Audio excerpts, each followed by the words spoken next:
ونعوذ بالله من شرور أنفسنا ومن سيئات أعمالنا.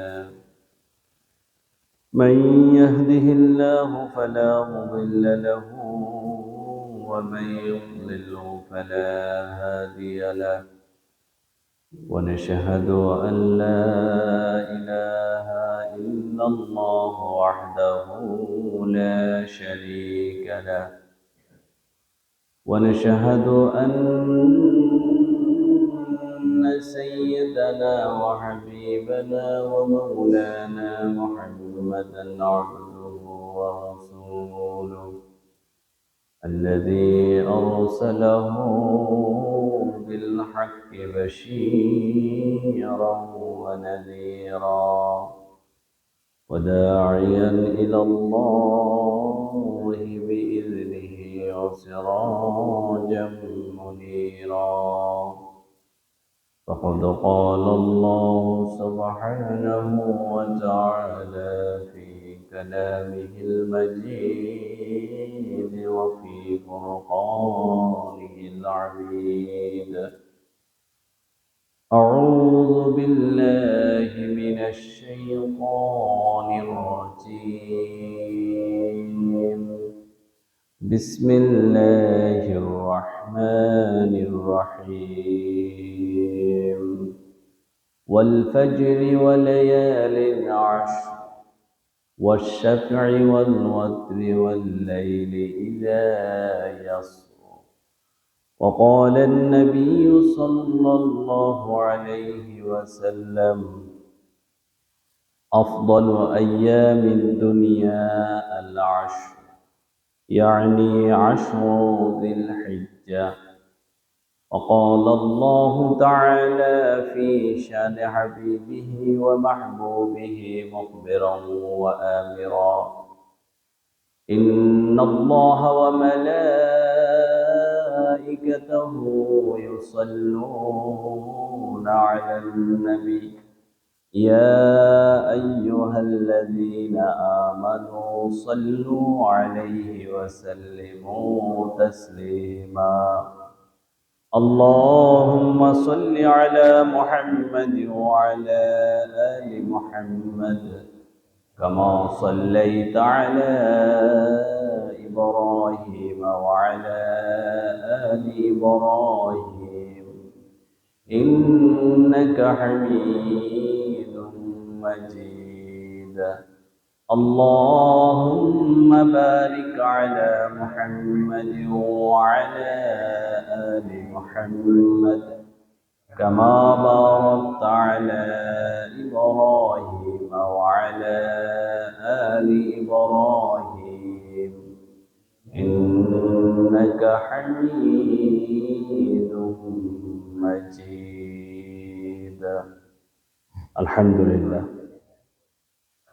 আমরা আমাদের মনিব আল্লাহ সুবহানাহু ওয়া তাআলার শাহে দরবারে মস্তক অবনত স্বরে শুকরিয়া জ্ঞাপন করছি, যে মহান মনিব দয়া করে মায়া করে আমাদেরকে মর্যাদাপূর্ণ 4টি মাস জিলকদ, জিলহজ, মুহররম এবং আরেকটি মাস হলো রজব, এই 4টি মাসের প্রথম মাস জিলকদ মাসের একেবারে শেষ জুমা এবং শেষ দিবস আজকে। যেহেতু সৌদি আরবে গতকালকে জিলহজ মাসের চাঁদ দেখা গিয়েছে, তো স্বাভাবিক নিয়মে আমাদের দেশে আজকে দেখা যাওয়ার কথা।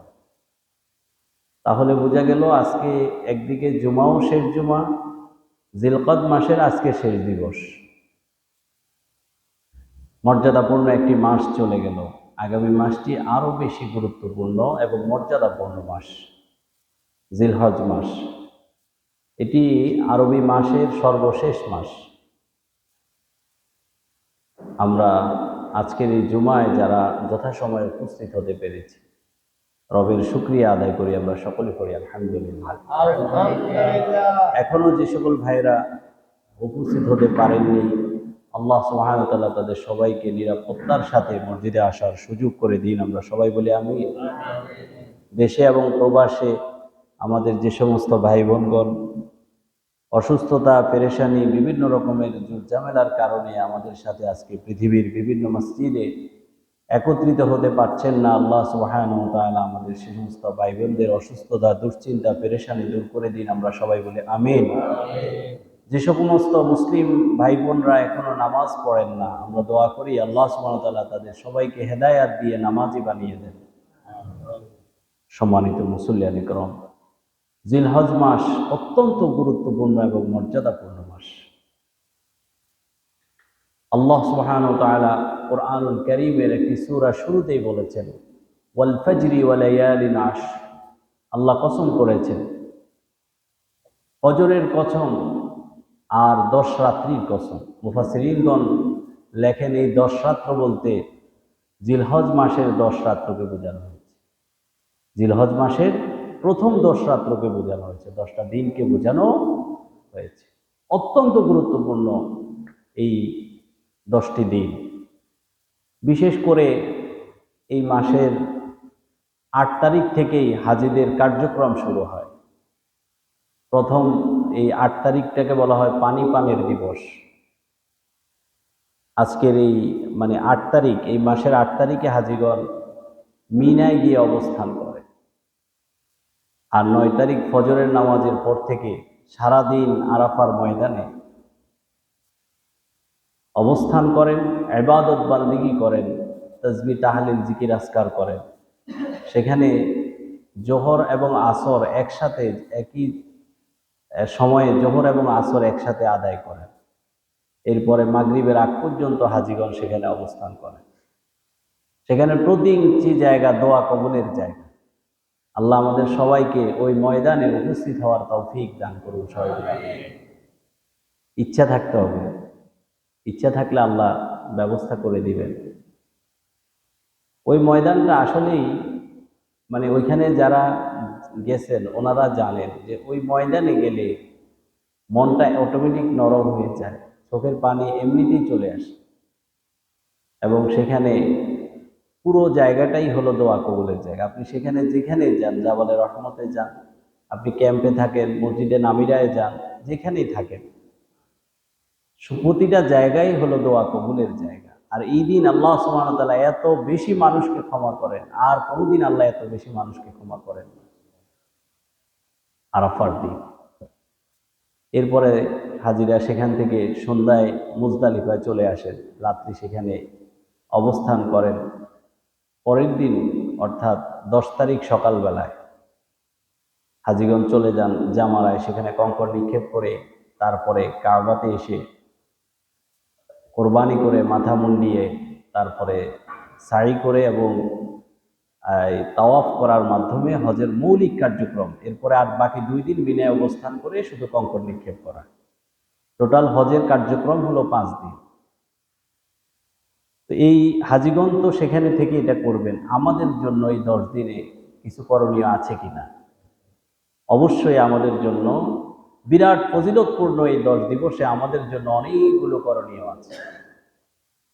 এর মধ্যে আল্লাহর হাবিব সাল্লাল্লাহু আলাইহি ওয়াসাল্লাম বলেন, আফদালু আইয়ামি দুনিয়াল আশর। দুনিয়ার মধ্যে সবচাইতে উত্তম হলো এই জিলহজ মাসের প্রথম 10 দিবস। সুবহানাল্লাহ বলবেন না? এই জিলহজ মাসের প্রথম 10 দিন হলো পৃথিবীতে সর্বশ্রেষ্ঠ দিন। কে বলছেন? বিশ্বনবী মুহাম্মদ রাসূলুল্লাহ সাল্লাল্লাহু আলাইহি ওয়াসাল্লাম। এই 10 দিবসের রোজার ব্যাপারে হাদিস শরীফে আসছে, এর এক এক দিবসের রোজা 1 বছরের সমান। কত বছরের সমান? 1 বছরের সমান। এক এক দিবসের রোজা কত দিনের সমান? 1 বছর। আবার অন্য একটি হাদিসে আসছে, যদিও হাদিসের রওয়ায়াত নিয়ে কথা আছে, হাদিসে আসছে এর এক এক দিবসের রোজা 1000 দিবসের সমান। একদিন জিলহজ মাসের প্রথম তারিখ থেকে 9 তারিখ পর্যন্ত কেউ যদি একটা রোজা রাখে তাহলে 1000 বছরের সওয়াব সে লাভ করবে। আর আরাফার দিন একদিনের রোজার ব্যাপারে বলা হয়েছে 10,000 দিবসের সমান। আচ্ছা, ওই হাদিসটা যদি বাদও দিই, আমরা সহিহ হাদিসটাও ধরি, তাহলে একদিন সমান 1 বছর। একদিন সমান কত? 1 বছর। এইভাবে 9 দিন যদি আমরা রোজা রাখি তাহলে কয় বছর? 9 বছরের রোজা। সুবহানাল্লাহ বলবেন না? তাহলে এই 10 দিনের আমলের মধ্যে প্রথম আমলটা হলো আমরা রোজা রাখবো ইনশাআল্লাহ। রাজি আছি কিনা? আমরা তো এইসব ক্ষেত্রে, এইসব নফল ইবাদত এর ক্ষেত্রে আমরা অনেক পিছিয়ে ভাই। আমাদের ইমানটা সৌন্দর্য হচ্ছে না, আমাদের ইমানটা সুন্দর হচ্ছে না। কেন হচ্ছে না? আমাদের আমলে সলেহ কম। ইমান ধরেন 1, এটার সাথে শূন্য একটা যোগ করলে কত হবে? 10। আরেকটা শূন্য যোগ হলে তাহলে ইমানের সৌন্দর্য বাড়ে, ইমানের দাম বাড়ে। আপনি যত নফল ইবাদত করবেন আপনার ইমানের দাম তত বাড়বে, আল্লাহর সাথে আপনার সম্পর্ক তত বাড়বে, আল্লাহর নৈকট্য আপনি তত লাভ করতে পারবেন। আল্লাহ রাব্বুল আলামিন নিজেই ঘোষণা করছেন, কোনো বান্দা শুধু ফরজ ইবাদত দিয়ে আমার নৈকট্য লাভ করতে পারে না। বান্দা যখন ফরজ ইবাদতের পাশাপাশি নফল ইবাদত বাড়িয়ে দেয় তখনই আমি ওই বান্দাকে ভালোবেসে ফেলি। সুবহানাল্লাহ। আমি ওই বান্দাকে ভালোবেসে আমি ওই বান্দার হাত হয়ে যাই যে হাত দ্বারা বান্দা কাজ করে, আমি ওই বান্দার কান হয়ে যাই যে কান দ্বারা বান্দা দেখে শুনে, আমি ওই বান্দার চোখ হয়ে যাই যে চোখ দ্বারা বান্দা দেখে। তখন আমি চাই বান্দাকে আমার কাছে নিয়ে আসতে, আর বান্দা চাই দুনিয়াতে থাকতে। এই জন্য আমরা অনেক সময় বলি ভালো লোক দুনিয়াতে বেশি দিন থাকে না। আসল কথা হলে আল্লাহ টান দেয়, আল্লাহ তার প্রিয় বান্দাকে দুনিয়াতে বেশি দিন তখন আর রাখতে চায় না। চিন্তা করে যে আমার বান্দা যদি আবার শয়তানের ফেরে পড়ে যদি বান্দা আবার খারাপ কাজ করে বসে, তাহলে আমার কাছ থেকে তো আবার একটু দূরত্বে চলে গেল। না, এটা আমি হতে দিতে পারি না। আমার বান্দা এখন আমার কাছাকাছি আছে, আমি এখন আমার বান্দাকে আমার কাছে নিয়ে যাই। সুবহানাল্লাহ। আমরা চাই না আল্লাহর কাছে যেতে? চাই কিনা? আল্লাহর নৈকট্য লাভ করতে চাই? তাহলে ফরজ ইবাদতের পাশাপাশি আমাদের নফল ইবাদত বন্দেগীগুলোর দিকে খেয়াল করা দরকার। তাহলে এর মধ্যে পৃথিবীতে সর্বশ্রেষ্ঠ 10টি দিবস হলো জিলহজ মাসের এই প্রথম 10 দিন। তাহলে আমাদের প্রথম করণীয় হলো এই 10 দিনে আমরা 10 দিনে রোজা রাখার সুযোগ আছে। আপনি বলবেন যে ঈদের দিনও কি রোজা রাখা যায়? যায়। ঈদের দিন রোজা রাখা যায়। আপনি কোরবানির গোশত দিয়ে ইফতার করবেন। কোরবানির গোশত দিয়ে আল্লাহ রাসূল সাল্লাল্লাহু আলাইহি ওয়াসাল্লাম রমজানের ঈদে আসার আগে তিনি কিছু খেয়ে আসতেন। তিনি বেজোড় সংখ্যায় খেজুর অথবা কোনো মিষ্টান্ন খেয়ে আসতেন। আর কোরবানির ঈদে রাসূলুল্লাহ সাল্লাল্লাহু আলাইহি ওয়াসাল্লাম খালি পেটে আসতেন। এসে ঈদের নামাজ পড়াতেন, গরু জবাই করতেন বা পশু জবাই করতেন। জবাই করার পরে সেটাকে কুটে রান্না করে ওইটা দিয়ে রাসূল সাল্লাল্লাহু আলাইহি ওয়াসাল্লাম ঈদের দিবসের খাবার শুরু করতেন। এইভাবে পরিপূর্ণ একটি রোজার সওয়াব পাওয়ার সুযোগ থেকে যায়। আমরা অনেকেই আসলে এই আমলটা করি না, এই আমলটা করার চেষ্টা করবো ইনশাআল্লাহ। আর রোজা আমরা কালকে থেকে আমাদের রোজা শুরু রাখবো তো ইনশাআল্লাহ। এত হীনমন্যতায় ভোগেন কেন? রমজানের রোজা রাখছেন না? রাখছেন কিনা? এখন না হয় একটু গরম, কষ্ট যত বেশি হবে তত সওয়াব কি কমবে না বাড়বে? কমবে না বাড়বে? আমি স্পষ্ট একটা জিনিস বুঝতে পারছি যে রোজা রাখাটা এটা একান্ত আল্লাহর মেহেরবানি এবং দয়া। স্বাভাবিক নিয়মে আপনি যদি সকালবেলার নাস্তা না করেন, দুপুরবেলার খাবারটা যদি আপনি না খান, এরপরে আপনার কি অবস্থা হবে? পেটে গ্যাস্ট্রিক হবে, পেট জ্বলাপড়া করবে, শরীর দুর্বল হয়ে যাবে, খুব অস্থির লাগবে। কি বলেন, ঠিক না? আমি গতকালকের কথা বলি। গতকালকে আমাদের একটা মিটিংয়ের কথা ছিল, কিন্তু আমার কাছে এত খারাপ লাগছিল যে আমি বলছি যে না, আমি পারতেছি না, আমাকে আগে খেতে হবে। কিন্তু যদি রোজা রাখি কিন্তু ওই সময় কিন্তু এমনটা অনুভব হয় না। তার মানে আপনি যখন রোজা রাখবেন তখন সরাসরি আল্লাহর সাহায্য আপনি পাবেন। আল্লাহর সাহায্য আপনি সরাসরি পাবেন ইনশাআল্লাহ। তাহলে আমরা আগামীকালকে থেকে ইনশাআল্লাহ আমরা রোজা রাখবো। রাজি আছি তো ইনশাআল্লাহ?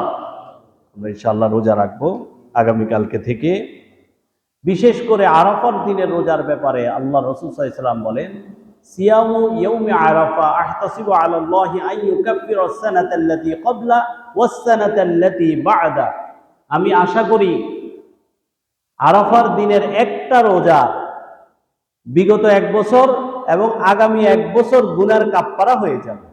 সুবহানাল্লাহ বলবেন না? একটা রোজা রাখবেন, 2 বছরের গুনাহ মাফ। কয় বছরের গুনাহ মাফ? 2 বছরের গুনাহ মাফ। একটা রোজায় কয় বছরের গুনাহ মাফ?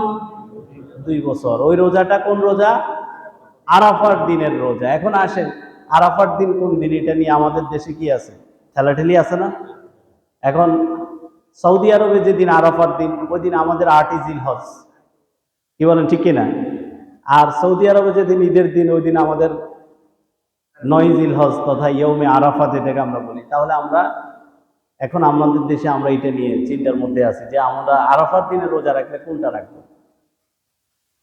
বর্তমান ওলামা ইকরাম এটার সুন্দর সমাধান দিয়েছেন। ওনারা বলছেন যে 2 দিনই রোজা রাখেন, 8 তারিখ 9 তারিখ, 8 তারিখ 9 তারিখ। তাহলে আরাফার রোজার ব্যাপারে আর কোনো সন্দেহ থাকবে না। কমপক্ষে 2 বছরের গুনাহ তো মাফ হয়ে যাবে ইনশাআল্লাহ। আমাদের জীবনে গুনাহ আছে না নাই ভাই? তাহলে মাফ নেওয়ার কোনো দরকার আসেনি? আমরা একটা সুযোগে, একটা রোজার মাধ্যমে যদি 2 বছরের গুনাহ মাফ হয়ে যায়, তাহলে কষ্ট করে হলেও তো আমাদের এই রোজাটা রাখা দরকার। কি বলেন, ঠিক কিনা? তাহলে আমরা বিশেষ করে সবাই চেষ্টা করব এই 10টা দিন রোজা রাখার জন্য। কমপক্ষে কমপক্ষে আরাফার রোজাটা অন্তত আমরা সবাই রাখার জন্য চেষ্টা করব। আর আরাফার রোজা খোঁজার জন্য আমাদেরকে 2টা রোজা রাখা দরকার। একটা হলো 8ই জিলহজ, আর একটা হলো 9ই জিলহজ। একটা হলো 8 তারিখ, একটা হলো 9 তারিখ। এই 2 দিন আমরা রোজা রাখবো ইনশাআল্লাহ জিলহজ মাসে। তাহলে ইনশাআল্লাহ আরাফার রোজার ব্যাপারে আর কোনো সন্দেহ থাকবে না। সম্মানিত ভাইয়েরা, তাহলে এটা হলো 1 নম্বর কথা বললাম, আমরা রোজা রাখবো। এরপরে আসেন, রাত্রিবেলা ইবাদত করবো ইনশাআল্লাহ আমরা এই 10 দিন। আল্লাহ রাসূল সাল্লাল্লাহু আলাইহি ওয়াসাল্লাম বলেন, এই 10 দিনের এক একটা রাত লাইলাতুল কদরের সমান। সুবহানাল্লাহ বলেন। এই 10 রাত্রির প্রত্যেকটা রাত্রি, এক একটা রাত্রি লাইলাতুল কদরের সমান। সুবহানাল্লাহ বলবেন না? লাইলাতুল কদরের মর্যাদা কতটুকু? লাইলাতুল কদরি খায়রুম মিন আলফি শাহর। লাইলাতুল কদরের মর্যাদা হলো 1000 মাসের চাইতে উত্তম। তাহলে একটা রাত্র ইবাদত করলে 1000 মাস কমপক্ষে। তাইলে সেই সুযোগটা আল্লাহ সুবহানাহু ওয়া তাআলা শুধু রমজানে রাখেন নাই, এই 10 দিনের মধ্যেও রেখে দিয়েছেন। যদি আমরা খালেস নিয়তে, যদি লিল্লাহে, যদি আমরা আল্লাহর ইবাদত করতে পারি। পুরা রাত্র জাগ্রত থাকা অনেকের পক্ষেই সেটা সম্ভব না। কিছু সময় আমরা একটু নফল ইবাদত করব। আমরা সালাত 2-4 রাকাত, 6 রাকাত, 10 রাকাত, 12 রাকাত, সামর্থ্য অনুযায়ী শরীরে যতটুকু কুলায় আমরা নফল নামাজ পড়ব। কিছুক্ষণ আমরা তাসবিহ, তাহলিল, তাহমিদ করব। বিশেষ করে এই 10 রাত্রের, এই 10 দিবসের অন্যতম আরেকটা গুরুত্বপূর্ণ আমল হলো বেশি বেশি করে জিকির করা। কি করা?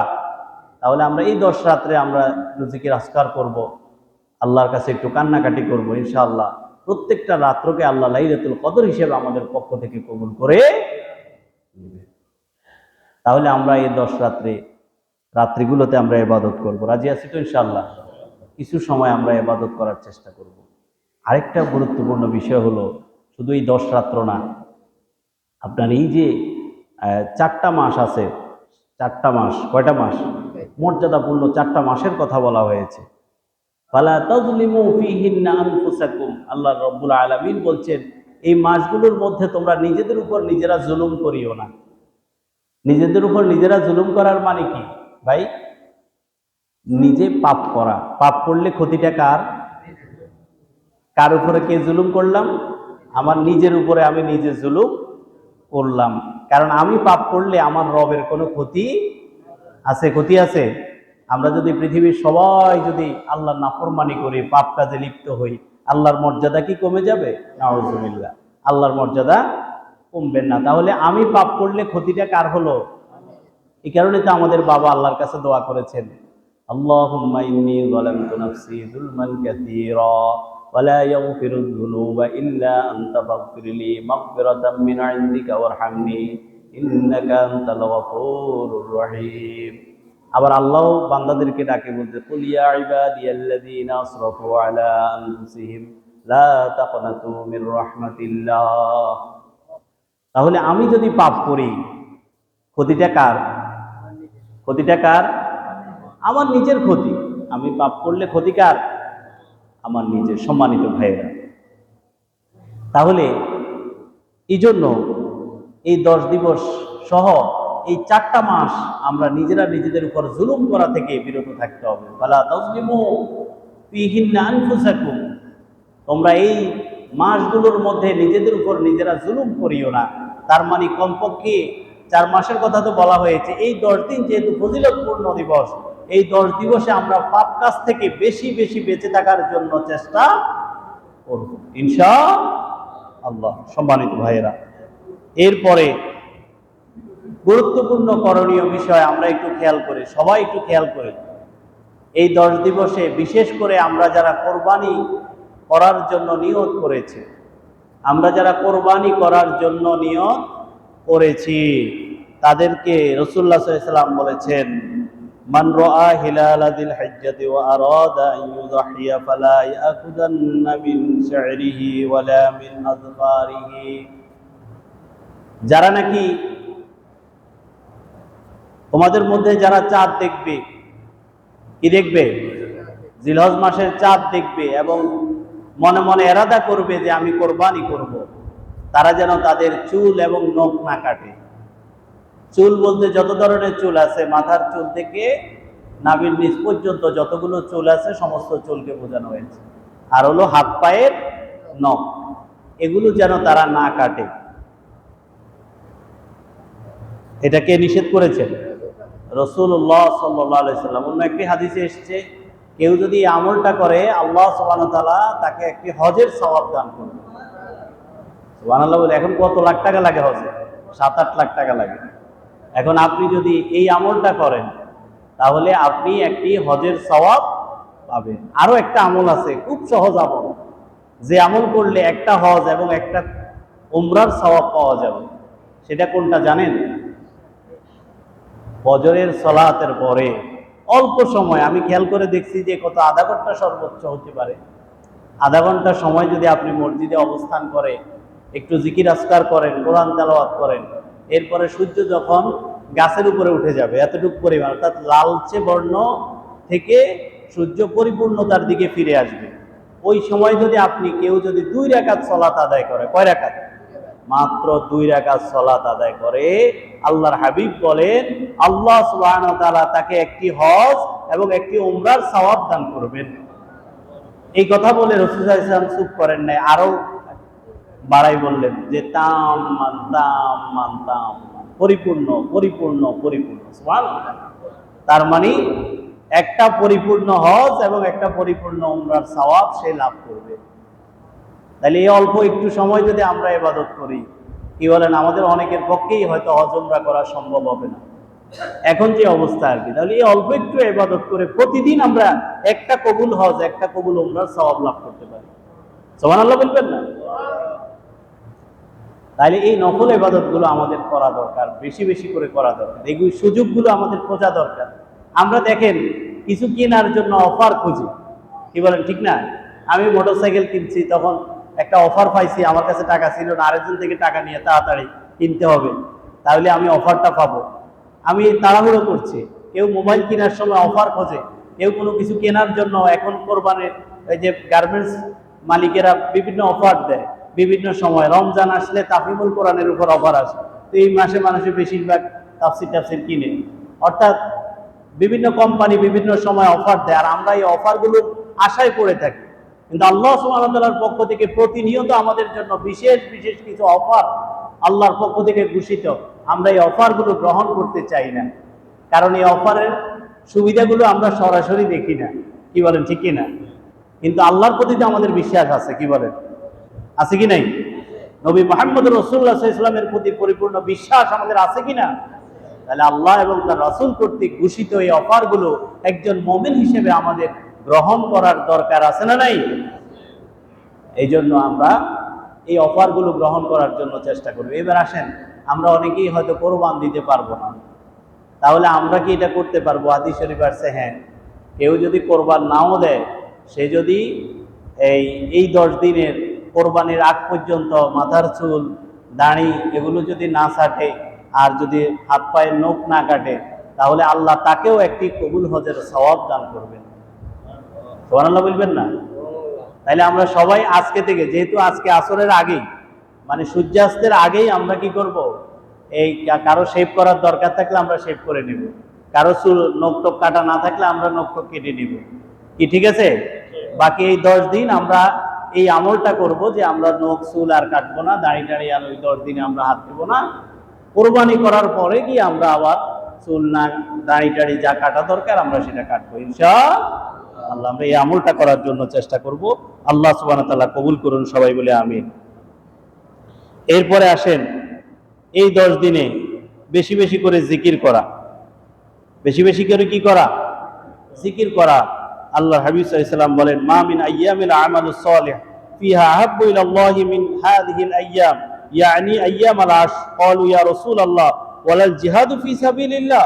ক্বালা ওয়ালাল জিহাদু ফি সাবিলিল্লাহ ইল্লা রাজুলুন খারাজা বিনাফসিহি ওয়া মালিহি ফালাম ইয়ারজি' মিন যালিকা বিশাইইন। আল্লাহ রাসূল সাল্লাল্লাহু আলাইহি ওয়াসাল্লাম ইরশাদ করেন, পৃথিবীতে আল্লাহর কাছে এই 10 দিনের আমলের চাইতে উত্তম আমল আর কোনোদিন নাই। এই 10 দিনের আমলের চাইতে উত্তম আমল আর কোনোদিন নাই।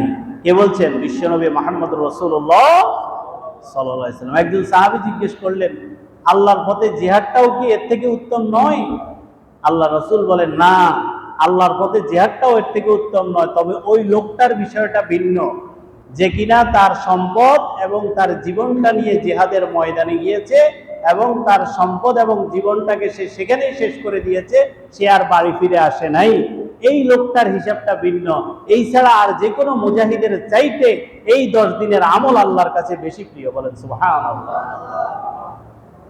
আল্লাহ হাবিব সাল্লাল্লাহু আলাইহি ওয়াসাল্লাম বলেন, তোমরা যখন এই জিলহজ মাসের প্রথম 10 দিন পাইবা, তখন তোমরা বেশি বেশি করে তাহলিল তাহমিদ তোমরা আদায় করবা, তাকবীর আদায় করবা।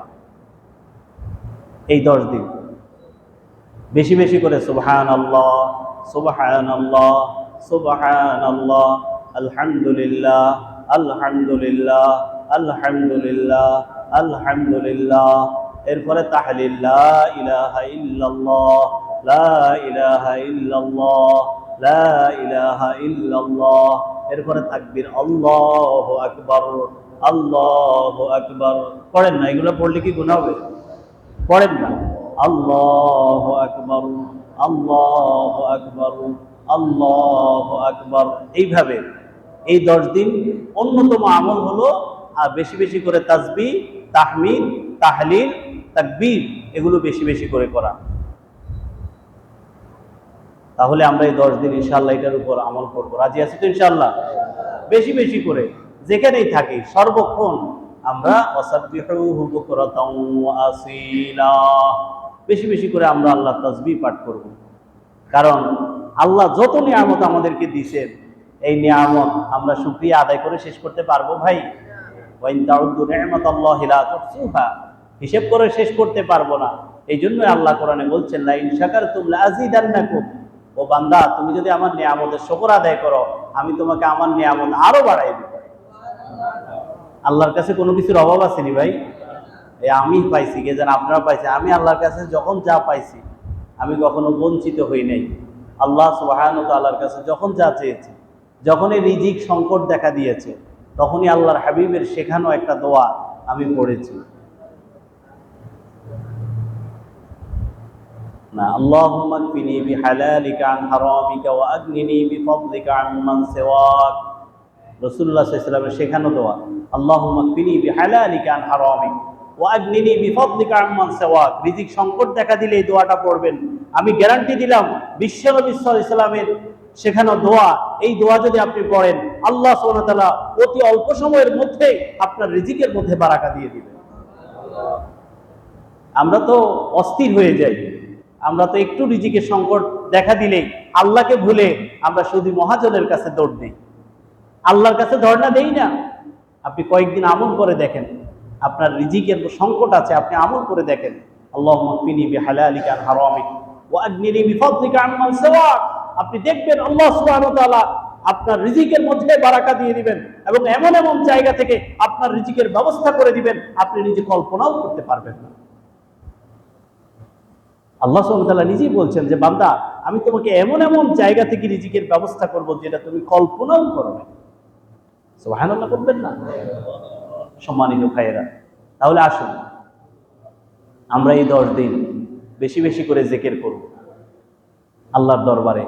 কারণ শয়তান আমাদের পিছনে কাজ করে ভাই, 24টা ঘন্টা শয়তান আপনার পিছনে কাজ করে। কিন্তু আপনি যতক্ষণ জিকির করবেন শয়তান আপনার আশেপাশেও আসার কোনো সুযোগ নাই। কারণ শয়তান তো অন্তরের মধ্যে ওয়াসওয়াসা সৃষ্টি করে। ওই অন্তরের মধ্যে যতক্ষণ আল্লাহ থাকবে ততক্ষণ শয়তান না তার বাবাও এসে থাকার কোনো সুযোগ। যতক্ষণ আমাদের অন্তরে আল্লাহ থাকবে ততক্ষণ শয়তান আসতে পারবে। এই জন্য শয়তানকে বিতাড়িত করার জন্য, শয়তান থেকে দূরে থাকার জন্য, শয়তানের ওয়াসওয়াসা থেকে বাঁচার জন্য আমরা 24টা ঘন্টা যদি আল্লাহর জিকির করি। এখন আপনি বলবেন যে হুজুর আমি তো ঘুমাবো। আপনি ঘুমানোর আগে যদি একটু জিকির করে ঘুমান, এরপরে ঘুম থেকে উঠেও যদি জিকির করেন, সারা রাত জিকিরের সওয়াব আল্লাহ আপনার আমলনামায় লিখে দেন। কিছু দোয়া আছে, এই দোয়াগুলো পড়ে যদি আপনি ঘুমান, শয়তানের ওয়াসওয়াসা, শয়তানের ঝামেলা থেকে সারা রাত আল্লাহ আপনাকে হেফাজত করবে। আয়াতুল কুরসির ব্যাপারে বলা হয়েছে। আয়াতুল কুরসি, একদিন আল্লাহ রাসূল সাল্লাল্লাহু আলাইহি ওয়াসাল্লাম একজন সাহাবীকে বাইতুল মালের চাবি দিয়ে তাকে রাত্রে পাহারাদারের দায়িত্ব দিয়েছে। এখন প্রতিদিন সকালবেলায় ওই সাহাবী দেখে যে বাইতুল মাল থেকে তালাও বন্ধ, সবকিছু ঠিক, কিন্তু বাইতুল মাল থেকে এটা সেটা চুরি হয়ে যায়। একদিন তিনি ভাবলেন যে আজকে একটু সতর্ক থাকবো, কোনোভাবেই যাতে আজকে কোনো কিছু চুরি যেন না হতে পারে। তিনি সতর্ক, হঠাৎ করে একটা সামাজ কি যেন একটা যাইতেছে, খপ করে ধরে ফেললেন। তিনি খেয়াল করলেন যে আমাদের শরীরে তো পশম আছে, কিন্তু এত পশম নাই, তার শরীরে পুরো শরীরে পশম, এবং তার হাতটা মানুষের হাত বলে মনে হয়নি, কোনো প্রাণীর হাত মনে হয়েছে। তিনি ধরে ফেললেন। ধরে এখন ওই লোকটা বলতেছে, ভাই আমারে ছেড়ে দেন, আমারে ছেড়ে দেন।